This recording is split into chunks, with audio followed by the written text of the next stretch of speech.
Imagine a government initiative born from internet memes and cryptocurrency hype. That's essentially the origin story of the Department of Government Efficiency, or DOGE.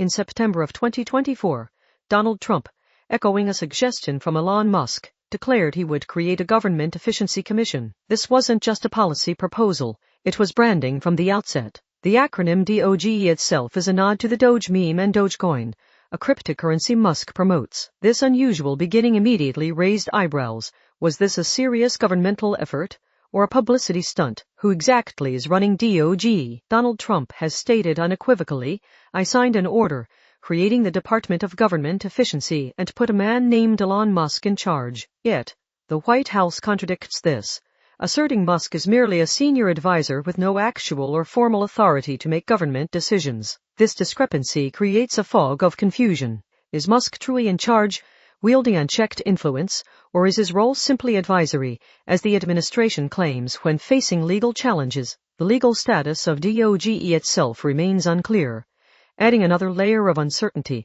to Musk's power and responsibilities within the U.S. government. Transparency is a cornerstone of democratic governance, but DOGE operates in the shadows. Despite Musk's public pronouncements that DOGE actions would be maximally transparent, the reality is quite different. DOGE was established by repurposing the United States Digital Service and moving it under the Executive Office of the President. This maneuver potentially shields DOGE from Freedom of Information Act requests until at least 2034. Adding to the secrecy, DOGE ordered staff to cease using collaboration tools that might leave a public record. Citizens for Responsibility and Ethics in Washington is challenging this move in court, arguing for the public's right to know how DOGE is operating and spending taxpayer money. Musk, ironically, once tweeted, "There should be no need for FOIA requests. All government data should be default public for maximum transparency." DOGE's actions seem to contradict Musk's own stated principles. DOGE boldly announced it saved $55 billion in federal spending within 30 days.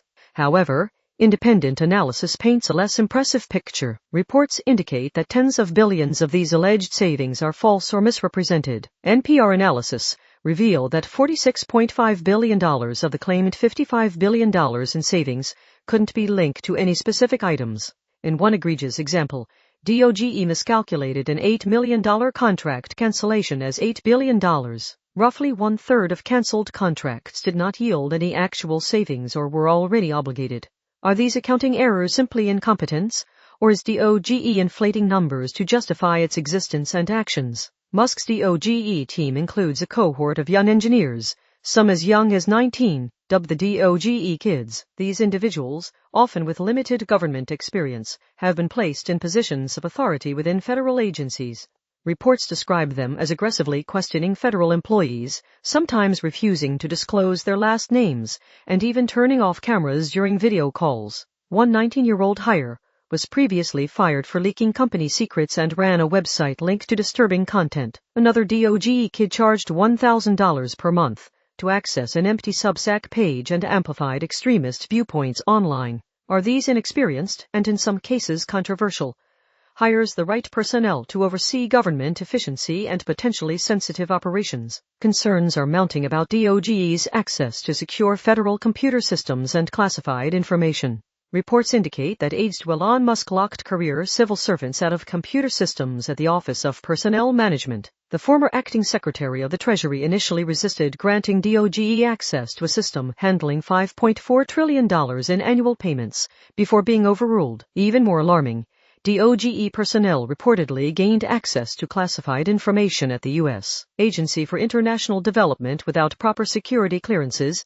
leading to security chiefs being placed on leave for attempting to restrict access. These incidents raise serious questions about data security and the potential for misuse or breaches, especially given the inexperience of some DOGE personnel. A leaked internal DOGE report outlines a three-phase plan that appears to prioritize an ideological purge over genuine efficiency. This plan targets diversity, equity, and inclusion initiatives, aiming to eliminate DEI-related offices, websites, and contracts. But it goes further, proposing to purge employees deemed corrupted by DEI involvement, even in non-DEI roles, and ultimately conduct mass-scale firings of employees vaguely defined as DEI-related. Critics argue this is not about saving taxpayer dollars, but an ideological assault driven by conservative agendas. This approach raises concerns about politically motivated firings and the erosion of civil service protections, masking itself under the guise of efficiency. DOGE's very existence and operations are facing mounting legal and constitutional challenges.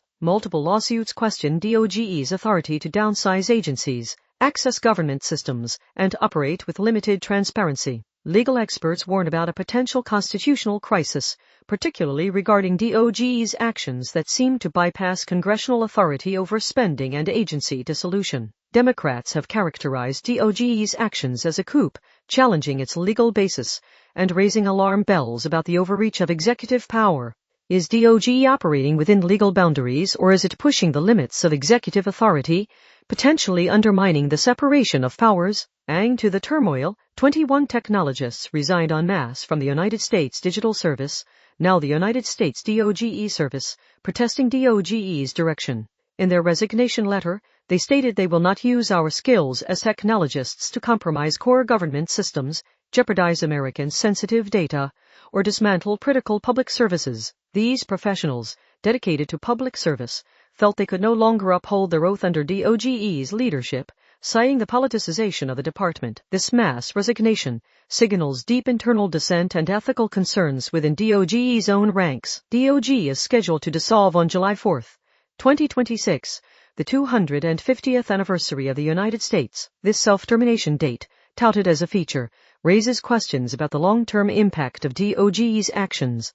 Is this a temporary fix designed to create short-term headlines and political wins, or a sustainable approach to government efficiency? Will the changes implemented by DOGE be truly beneficial in the long run, or will they leave lasting damage to government agencies and public services after its predetermined sunset date? The clock is ticking on DOGE, but the consequences of its actions may linger far beyond July 2026.